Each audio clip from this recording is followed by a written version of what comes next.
A peaceful park. A young woman reading a book. And then, an act of public violation from the very people meant to protect her.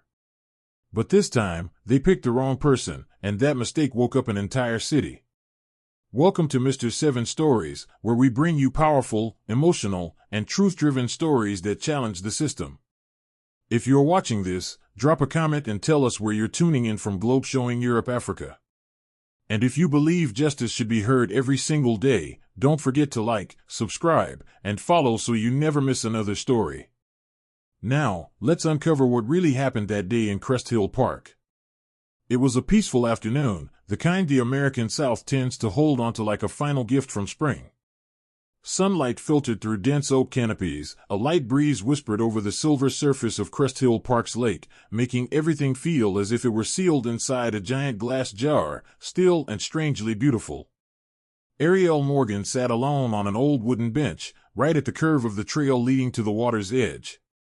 She wasn't doing anything disruptive. Simply reading, a weathered classic novel resting on her lap, one hand idly touching the edge of a page. She wore a light gray cardigan draped over her shoulders, a navy cotton dress brushing her ankles, and her natural curls were gathered in a loose bun. The image was like a slow ballad in a world moving too fast. No one would look at Ariel and assume she held influence. And that was the danger. The crunch of gravel under boots suddenly shattered the silence. Heavy footsteps, neither rushed nor cautious, the kind of walk owned by men too used to never being questioned.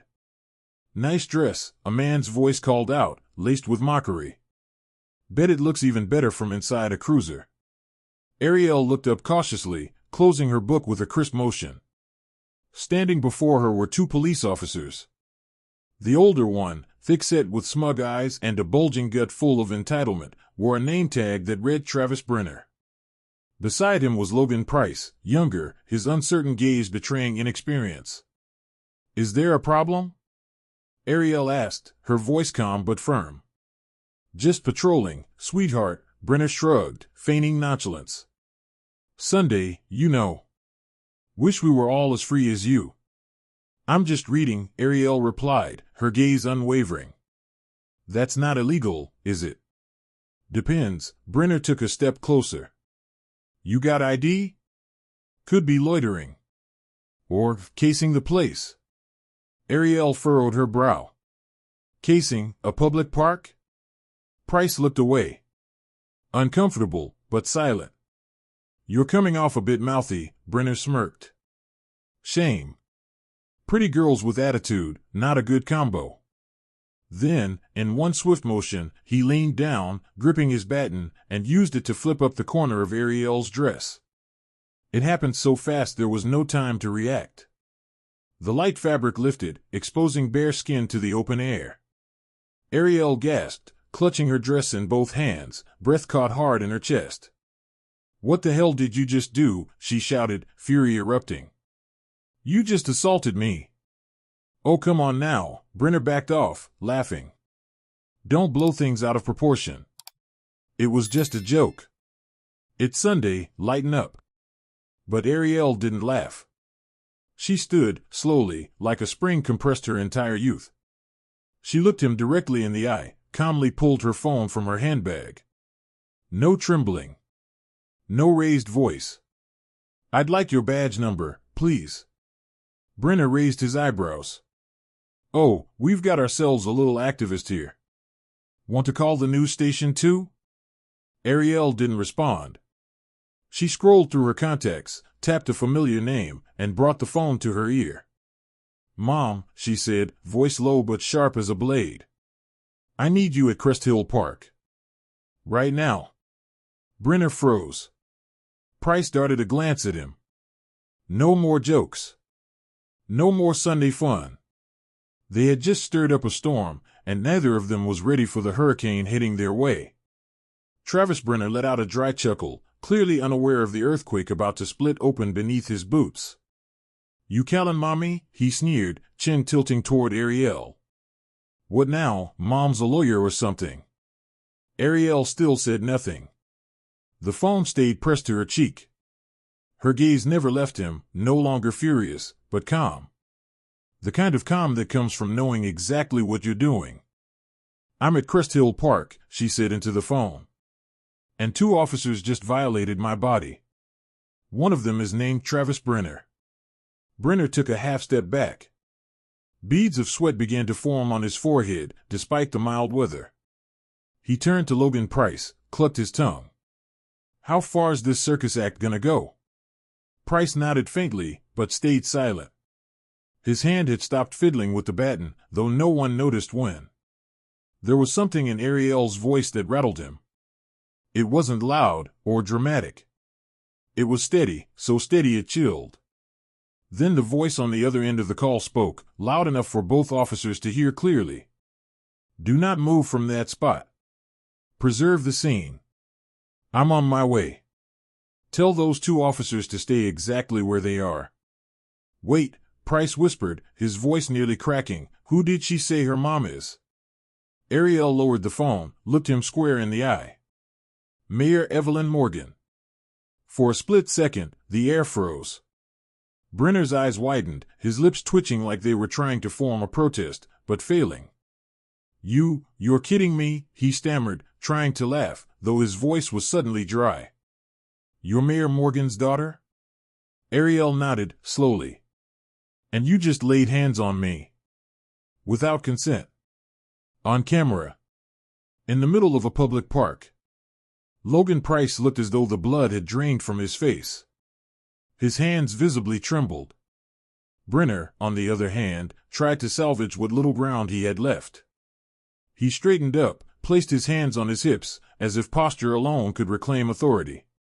"Look," he started, his tone lower now, for the first time. "Maybe we overreacted a little, but you had an attitude. And we didn't know." "That you didn't know," Ariel cut in, "is the problem. I shouldn't have to be anyone's daughter to deserve respect. Being a citizen, a woman, a human being, that should be enough." Her words hit like a slap, without ever lifting a hand. Logan took a step back, staring down at his boots, his shoulders collapsing under the weight of something invisible. And Brenner, he turned away, but the loss of control rippled across every muscle in his face. By now, a few passers-by had slowed their steps. They noticed the tension in the exchange. Among them was Larry Boone, a silver-haired veteran, still broad-shouldered despite being well into his 60s. He wore a faded army jacket and held a frayed baseball cap in one hand. Boone had been watching from a distance. His gaze was alert. But when he saw Travis Brenner flick his baton and lift the hem of Ariel's dress, he began walking toward them with eyes like cold steel. "You all right, young lady?" he asked, voice deep and clear enough for everyone nearby to hear. Ariel gave a small nod, still clutching her phone to her ear. Brenner turned to see Boone approaching and snapped, "And who the hell are you?" Boone didn't flinch. "I'm old enough to know the difference between honor and disgrace." He swept his gaze across both officers before locking eyes with Price. "If you've got even a sliver of conscience left, son, now's the time to step away from this circus." The air in the park turned heavy. A few more people pulled out their phones to record. The kids on the playground stopped playing. Ariel stood still, but her eyes turned to Boone, silently grateful. Then came the unmistakable sound, an SUV engine humming in the distance. No sirens. No noise. But each tire crunching over the gravel path felt like punctuation, marking the arrival of something bigger than all of them. And when the black SUV belonging to Mayor Evelyn Morgan pulled up at the park entrance just minutes later, Boone was still standing there, back straight, unmoving, a living witness to a moment that would soon grip an entire city. The car door opened. Evelyn Morgan stepped out. No power suit. No press entourage. Just a denim shirt, jeans, and a gaze sharp enough to silence a congressional hearing. She didn't rush. But every step she took was a full stop on the arrogance those 2 officers had just put on display. Ariel's grip tightened on her phone. She didn't need to say anything else. Because in that moment, everything had shifted. And the real storm had only just begun. Evelyn Morgan stopped exactly where Ariel stood. She didn't ask if her daughter was okay. She didn't pull her into an embrace, even though every fiber of her heart screamed to do just that. Because this wasn't the moment to be a mother by instinct. This was the moment she had to be the mother of an entire city. She turned to the two officers. "Name and badge number," Evelyn said, not loud, but with a tone that could silence an entire stadium. Travis Brenner tried to straighten himself up. "Officer Brenner." "Badge 5189. Logan Price," still looking down, murmured. "Price." 6042. Evelyn gave a small nod. Then she raised a hand to her ear and tapped the tiny Bluetooth earpiece. "Jessica, deploy the legal team. I want internal affairs on site in the next 20 minutes. Yes, both officers are temporarily suspended. I'm giving the order directly. And call Grant." At the sound of the name Grant, both Brenner and Price stiffened. Marisol Grant was the Deputy Director of Internal Affairs in Crest Hill, known throughout the department as the blade in the mayor's hand. Evelyn turned back to Brenner. "Officer Brenner, I believe you've got experience. What, over 20 years in the force, correct?" "Yes, ma'am," he muttered. "And you thought that conduct, that, was acceptable? You violated a woman's body without cause, without a search order, without probable cause of any kind. And she's a citizen. A person. My daughter. But just one of those three should have been enough for you to stop." Brenner stammered, "I didn't know. I didn't." "That," Evelyn interrupted, her voice sharp as ice, "is precisely why we need reform. Too many people don't know, and still carry weapons and authority on their hips." Logan Price quietly placed his hand on his gun belt, like he was about to unclip it. He didn't look at anyone. Embarrassed. Ashamed. Maybe both. Just then, a second SUV arrived. 3 people stepped out, a tall woman in a navy blue suit, and 2 men in administrative attire. The woman was Deputy Chief Marisol Grant. Her eyes swept across the scene like an X-ray, missing nothing, registering every flicker of movement. "Madam Mayor," Grant nodded. "I've reviewed the preliminary report. We will begin collecting statements, retrieve surveillance footage from around the park, and place both officers on immediate administrative leave pending investigation." Evelyn didn't need to say another word. Grant understood her role perfectly. "We'll need their weapons, badges, and access credentials." "Right here," Grant said, holding out her hand. Brenner hesitated. But with the crowd watching, with his superiors staring back at him, and with Ariel's eyes fixed on him, he had no choice but to unclip his firearm, remove his badge, and hand over each item. One by one. Like peeling away every layer of power he had once misused. Price followed suit, hands visibly trembling. A middle-aged woman in the crowd whispered, "The mayor didn't come here to talk. She came to end a chapter." Evelyn turned to Ariel, her gaze finally softening. "You okay?" she asked. Ariel nodded. She didn't cry. She wasn't scared. She didn't shake. Because in that moment, she understood, this wasn't just her story anymore. This was the first warning shot from a city that had stayed quiet far too long. And from now on, silence wouldn't come so easily. Just hours after the 2 officers were suspended at Crest Hill Park, a video capturing the entire incident began spreading at lightning speed. A 17-year-old boy, wearing orange headphones and a white hoodie, had recorded everything on his phone while sitting on a stone bench not far away. The video was just 3 minutes long. No edits. No soundtrack. But it hit like a warning siren. It showed the moment Ariel was harassed. Officer Brenner's smug voice. The fear in the young woman's eyes slowly hardening into resolve. And finally, the mayor, Evelyn Morgan, arriving like a silent storm. A mother, yes. But also the highest-ranking official in the city. The video hit X first, then TikTok, then Instagram Reels. Within 12 hours, it surpassed 2.7 million views. The hashtag Justice for Ariel exploded across platforms. Comments flooded in. She didn't move, but the whole system did. Heartbreaking that it takes a mayor's daughter to be believed. This isn't just about Ariel. It's about everyone who's ever been dismissed. At a small cafe near City Hall, the chatter didn't stop. A group of law students from Crest Hill University organized an open forum with one big question scrawled across the whiteboard. What if she wasn't the mayor's daughter?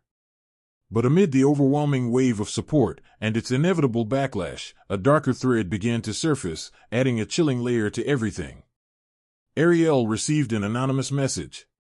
At first, it was just a line. "You're not a victim. You're a political pawn." Then came a screenshot. An image of Ariel reading her book, taken from a high angle. Far above. As if from the top floor of a nearby building. It wasn't from the teen's phone. It didn't carry a watermark. No name. No origin. Ariel brought the messages to her mother.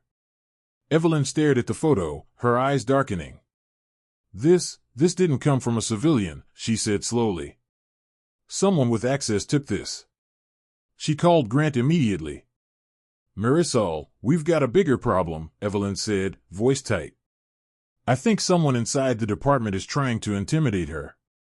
And possibly, someone was watching her before any of this ever happened." There was a pause on the line. Then Grant replied, "I'll initiate an internal security sweep. We need to review all camera access logs for the parking structure at Municipal Building 5. I want to know who's watching this girl, and why." While the public began to see Ariel as a symbol of civil resistance, behind closed doors, she was becoming the target of a far quieter game. She wasn't just a victim of public harassment. Ariel might have found herself standing in the widening fault line between true justice and the shadowed forces that resist change. But Ariel, just as she had sat firmly on that park bench, did not flinch. She asked her mother only one thing. "If I have to stand on the line, are you willing to walk with me to the end?" Evelyn gripped her daughter's hand. "Not just walk with you," she said. "I'll go ahead of you." On Monday morning, inside an office on the 6th floor of the Crest Hill Administrative Building, Marisol Grant, Deputy Director of the city's Internal Affairs Bureau, sat before 3 computer screens, eyes sharp and unblinking as lines of data scrolled past. On her desk lay a thick brown folder labeled Brenner, Travis, Unit 8B, 2014 to 2024.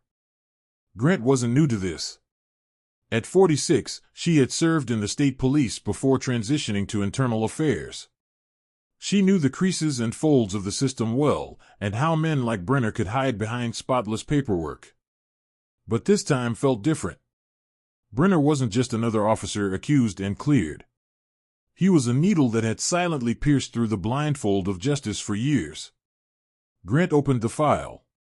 First complaint, 2015, a black woman, an elementary school teacher, said Brenner pulled her from her car for forgetting to signal a turn. "He touched me like he was checking for a price tag," she had written. No evidence. Case dismissed. Third complaint, 2018, a student from Crest Hill State was strip-searched on the sidewalk.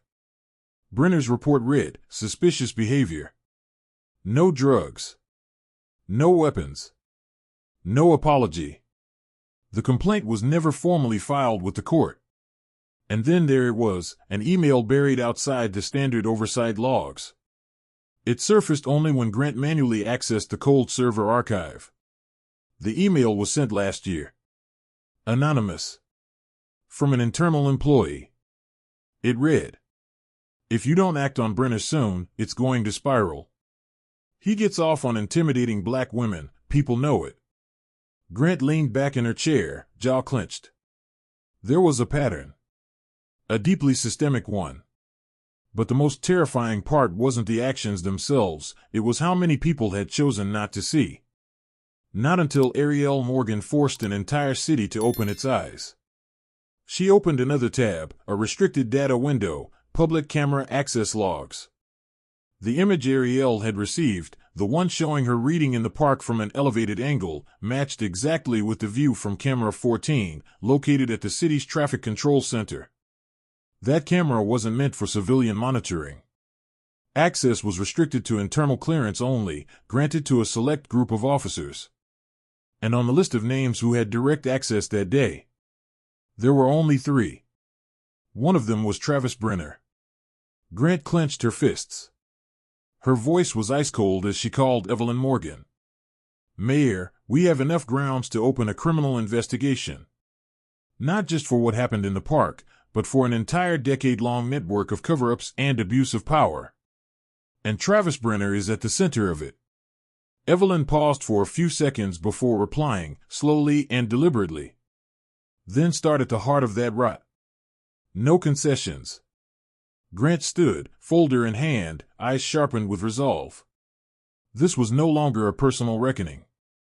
This was a surgical strike against a system that had rotted from the inside. And Ariel, whether she wanted to or not, had become the single flame holding the nation's gaze steady on the truth. Courtroom 3 at Crest Hill Courthouse was packed that morning. Not just with journalists, but with citizens, civil rights advocates, law students, even mothers who brought their daughters to sit quietly in the back rows, solemn, attentive. The air was heavy. Not just because of the charges of harassment against Ariel Morgan by 2 police officers in the park, but because everyone in that room understood, this time, justice couldn't be softened by a press release. Ariel entered the courtroom with steady steps. She wore a simple charcoal suit, her hair pulled back neatly, no heavy makeup to mask the sleepless nights. At her side was her mother, Mayor Evelyn Morgan, still carrying the same steel composure she had worn since the day this all began. After the preliminaries and oath were complete, Ariel stepped onto the witness stand. The courtroom lights caught every detail of her face. "I didn't go to the park looking for a fight," she began, her voice calm and clear. "I went to read a book, just like I've done hundreds of times, in the same neighborhood where I was born and raised." She recounted everything, how Travis Brenner approached, the sneering smile, the lewd comment, and the way he used his baton to flip her skirt in broad daylight. She didn't cry. But the room was so silent you could hear the court clerk's pen tapping softly against her desk. When Ariel stepped down, the next witness was Mr. Larry Boone, the veteran who had stepped in at the park that day. He pointed straight at Brenner and said firmly, "I've seen plenty in my life. But I've never seen an officer act like a thug in broad daylight, in front of civilians." Next came the 17-year-old boy who had filmed the viral video. Then a teenage girl stood up from the gallery, her hand trembling but her voice firm. "I was once threatened by that same officer when I asked for his badge number during an unjustified stop. I don't know Ariel, but if she hadn't stood up, I would have stayed silent forever." The turning point came when Officer Logan Price took the stand. He didn't look like a defendant. He looked like a man finally taking off a mask. Under the spotlight, he didn't look to his defense lawyer. He looked directly at Ariel and said, "I should have stopped him. I knew he'd crossed the line. But I was scared. Scared of being labeled a traitor. And I was weak. I stayed silent." The courtroom shook. Evelyn Morgan remained still in her seat, but her eyes wavered ever so slightly. Brenner didn't say a word. His lips curled, not in a smirk this time, but as if trying to swallow something bitter lodged in his throat. The air remained heavy as Deputy Chief Marisol Grant stepped forward and submitted something to the jury box. A new image appeared on the courtroom screen, not the park footage, but a high-resolution overhead still from Camera 14, part of the City Traffic Control Center. It showed Ariel being photographed from a vantage point completely inaccessible to civilians. Deputy Chief Grant took the stand and addressed the room. This photo was sent anonymously to Ariel one day after the incident.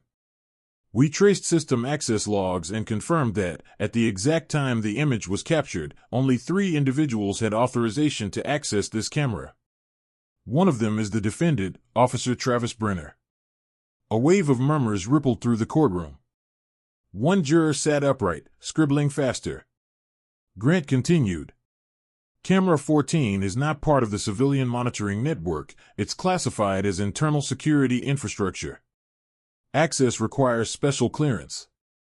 Using footage from this system for personal purposes is not only an ethical breach, it is a violation of federal law regarding abuse of public surveillance systems. The prosecutor nodded toward the judge. Your Honor, with this newly submitted evidence, we motion to expand the trial to include a fourth charge, abuse of a public surveillance system for the purpose of stalking and intimidating a civilian. Brenner sat motionless, stunned. Across the room, Ariel clenched her hands. For the first time, she could feel the full weight of the truth being laid bare. The judge looked down at the defense table. Counsel for the defendant, any response to the motion for expanded charges? Brenner's attorney struggled to maintain composure, voice trembling. We request additional time to review this development. By the end of the day's session, the judge adjourned court, allowing all parties to prepare for the next hearing, where the formal indictment would proceed. But everyone understood, the real verdict had already begun to take shape in the minds of everyone present. Not just for two officers, but for an entire system that had, for years, allowed this to happen quietly, in the shadows, without consequence. Ariel glanced toward her mother, Mayor Evelyn Morgan. Her gaze never left Brenner. This wasn't just about a baton raised in a public park. This was the beginning of the unraveling of a system that once believed it was untouchable. By the next morning, Courtroom 3 at Crest Hill City Hall was packed wall-to-wall. The early autumn wind swept over the gray stone steps leading into the courthouse, where the final judgment was expected to be delivered. Reporters swarmed behind metal barricades, their lenses locked onto the front doors. Signs reading "Justice for Ariel" were raised silently above the heads of citizens, no chants, no shouting, just eyes as sharp as blades. Because today was no longer just about justice. It was about sending a message. Judge Harlan Green, 62, known for his steady hand in some of the city's most sensitive trials, entered the courtroom with a stern expression. As Travis Brenner was led in, the atmosphere thickened. He was no longer the arrogant officer in a ballcap swaggering through Crest Hill Park. The dark blue prison uniform seemed to shrink him. His eyes were cast down, shoulders hunched. On the witness stand, Ariel Morgan sat upright, unshaken. In the gallery, Mayor Evelyn Morgan watched her daughter with an expression that was equal parts pride and fierce protection. Logan Price was there too, silent, in plain clothes, hands clasped together. He would testify for both sides. Then, just moments before Judge Green was to deliver the sentence, the unexpected happened. A middle-aged woman suddenly stood up from the crowd. "I can't stay silent anymore," she cried, her hands trembling as she held up a blurry photo taken at the park the year before. "That's him. Travis Brenner. He tore through my daughter's backpack and threatened her if she told anyone." The courtroom erupted. Security moved to escort her out, but Judge Green raised his hand.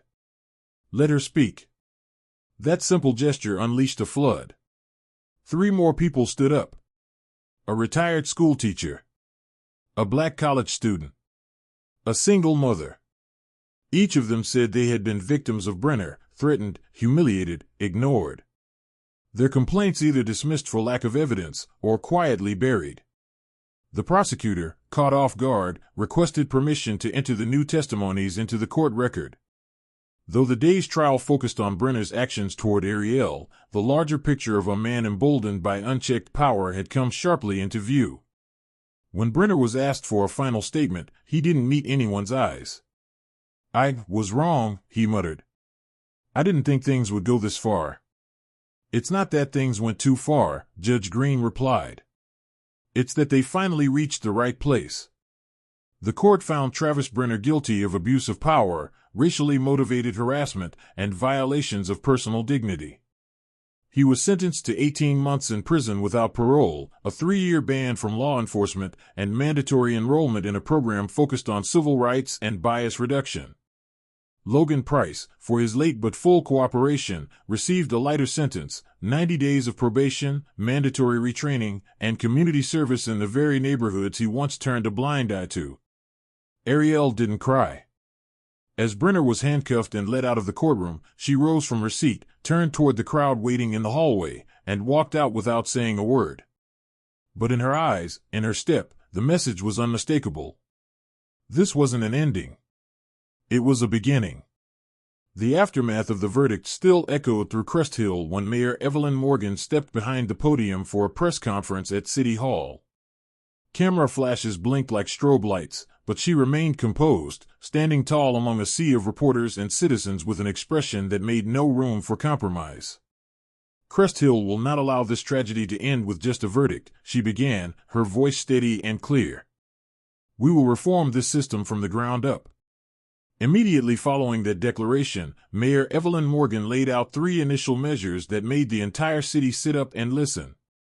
First, an independent civilian oversight council would be established within 30 days, composed of both community members and civil rights representatives. This council would have access to internal files, the authority to hold public hearings, and the power to recommend disciplinary action against any officer with serious complaints on record. Second, all police officers in the city would be issued body cameras with live stream capabilities, connected directly to the Internal Affairs Central Server. There's no reason the truth should ever be hidden in the dark, she said. Third, a special investigative task force led by Marisol Grant would begin a full review of all complaint and disciplinary files from the past 10 years. Any report that was dismissed without proper justification will be reopened, Grant added during a private press briefing. Sitting at the back of the room, Ariel watched her mother in silence. She still wasn't used to being called a symbol, but as she glanced around, at the elderly woman with silver hair, at the high schooler clutching a sign that read "I believe Ariel," she understood. What she had done had triggered a reckoning. And through that shockwave, the cracks in the system had begun to show. To reinforce transparency, the city also pledged to work with local organizations to host quarterly justice forums, giving residents a direct platform to speak with police and judicial leaders. Evelyn stated, "We don't just listen after something happens. We listen, always." When the press conference ended, there was no shouting, no cheers. The crowd stood and applauded. A long, steady round of applause. Not for politics, but because, at last, a door had opened. And this time, no one was willing to let it close again. 3 months after the historic press conference, City Hall had changed, but the deepest shift in Crest Hill began not in a grand chamber, but in a modest office on the second floor of an old red brick building near Crest Hill Square. The sign at the door had been replaced, "Rise Collective, Community for Restoration and Justice." Ariel Morgan, the girl in the park, as many once knew her, was now the founder and executive director. Since stepping down from the witness stand, Ariel had spent every evening rewriting the model for community support, not just for black women, but for anyone whose voice had been silenced under the guise of law enforcement. RISE isn't just an acronym, she said during one community gathering. It's a reminder that we can rise, after fear, after silence, after injustice. Her office was modest, but warm, framed photos from historic civil rights movements, newspaper clippings about the park incident neatly displayed in wooden frames, and tea always ready on the coffee table. It wasn't a place for judgment, it was a place to be heard. During one quiet afternoon, a young woman emerged from the counseling room, paused, then took Ariel's hand. "You stood up," she said softly, "and it gave me the courage to speak up, even just once. And that made me feel like I mattered." Ariel never sought fame. But she understood, after everything that had happened, she now carried a mission. Not to save anyone, but to open the doors so they could walk through on their own. Every day at Rise was a lesson, about trauma, about healing, and about the quiet resilience of ordinary people. More importantly, it was a reminder that justice doesn't end in a courtroom. It begins when someone who's been hurt finds their voice again, and helps others find theirs. On a quiet Saturday afternoon, without notice, without press, without microphones, Ariel Morgan returned to Crest Hill Park. Autumn had just begun to paint the trees. Faint sunlight spilled through the amber canopy, and the breeze drifted across the lake like old whispers. She sat down on the same wooden bench. The same spot, the same curve along the lakeside path, but everything had changed. No more suspicious glances. No more heavy footsteps behind her. Just peace, and a briefcase by her side containing the draft of a national training curriculum on ethical law enforcement, a program she had authored, now approved for federal trial rollout by the Department of Justice. Ariel had become a national symbol, invited to speak at major conferences, honored by international human rights groups. But she declined all offers for personal branding. No book deals, no TV contracts. She kept the one promise that mattered: I didn't come to be famous.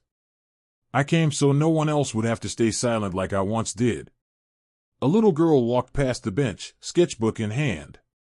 She stopped when she saw Ariel, hesitated, then asked softly, "Are you the lady from TV?"